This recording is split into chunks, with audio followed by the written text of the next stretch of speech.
Creating an amazing video is not enough. Thumbnails are crucial for people to get to watch that video that you've created so long and you've spent so much time on. Today we're going to be creating two thumbnails, one from a template, one that looks like this, and the other one that we're going to create ourselves from scratch. Join me, let's jump in on Canva and do this. Once you access canva.com, you're going to land in on the home page and you're going to have access to templates as well as free designs. So the first one that I want to show you is how to use templates to save time, however, to maximize on people clicking and watching your video. The first way that I want to show you is you're going to search for thumbnails over there. So you're going to search for YouTube thumbnails and then select that from the list.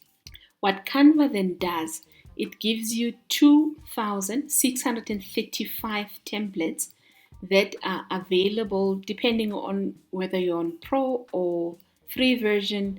You can hover and see which one you can select and edit. But this way you get to view all 2,600 not that number templates, and then you can pick the one that you want and then you can start editing and you're good to go. If you are wanting to search from created design, you can click on created design. You can also search for YouTube thumbnail and select the thumbnail. What I like about this, it takes out the guesswork from everything. It gives you the exact size. According to Google, the 1280 by 720 is the perfect size for YouTube. So Canva does that. It gives you the correct size for whatever design you're busy with. Once you've clicked on the thumbnail, it will create a blank one for you to start working. But what I want to show you is on the left hand side, you get to see the templates that are automatically created just for you based on the designs that you've made in the past. And the AI sort of like gives you things that the AI thinks you're going to like. But when you scroll down, you see other niches. Like if you're in the music niche, you get to view all of the music thumbnails and templates that are available that you can tweak and you can save time on. There's food and more when you scroll down. So all results are also here like we saw initially when we started. So number one, we're going to work on a template. And when I was scrolling through, I found this one. What is very important with thumbnail is the size of the letters is very important. If you're going to type out a word or words, it needs to be readable because people are using phones, people are using laptops, some TVs. So your design needs to suit all devices. You can't use small text when you are editing. The other thing, your font that you are adopting for your channel, it needs to be cohesive. People need to identify that this is Zanele's thumbnail. It must be because of the colors, because of the font that you're using. So it needs to be in sync with what you are about as a brand. So the other thing, if you're adding a picture of a person, it needs to be big. Don't use small pictures that people can't see. Same principle with the words that you're adding on there. People need to be able to read them. So if I was creating this thumbnail for my channel, I would change the font to Anton because I found Anton is what I want to use for my channel. And it reads nice when people are scrolling by. Last thing I want to say, when you're using templates, never ever put in words at this right hand corner because there's a time stamp on YouTube when people are scrolling past. So if, for example, you've put this wow over there, people will never see the wow because when they're scrolling past your thumbnail, the time is going to hide the text that's over there. When you are using templates, those are the principles that you must use. Use the wow effect. think of yourself, what would make you stop and click on the video and watch? Or get your spouse or get your kids or get somebody else to look at your thumbnail and ask them if will they stop and watch if they look at the thumbnail that you've created. One of my coaches has told me through the course that you need to spend 50% of your time creating a thumbnail as much as you spend time creating a video, because it's that important.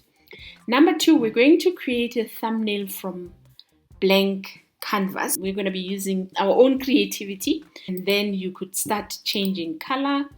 I want to have this as a blue background, that blue, and I would like to add text, so you press T for text, and my font is Anton. I'm happy with that, so I will change that to I, and then I would move my I a little bit above. When I'm creating stuff, and I implore you to do the same, try to be creative with your creativity and think out of the box and have fun with your creations. So when you click on elements and you scroll down to charts, this chart was very interesting to me. I thought I want to use it as my quit, as the cue. So I'm going to change this color and make it pink.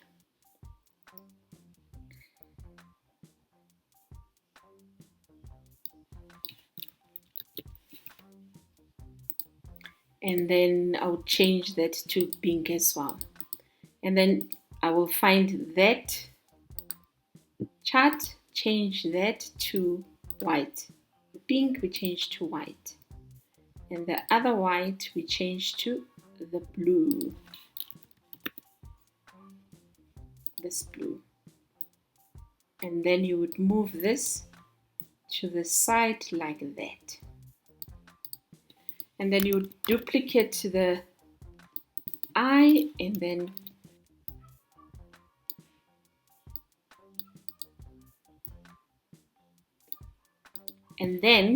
if you're using your own pictures, then you can add a picture of yourself.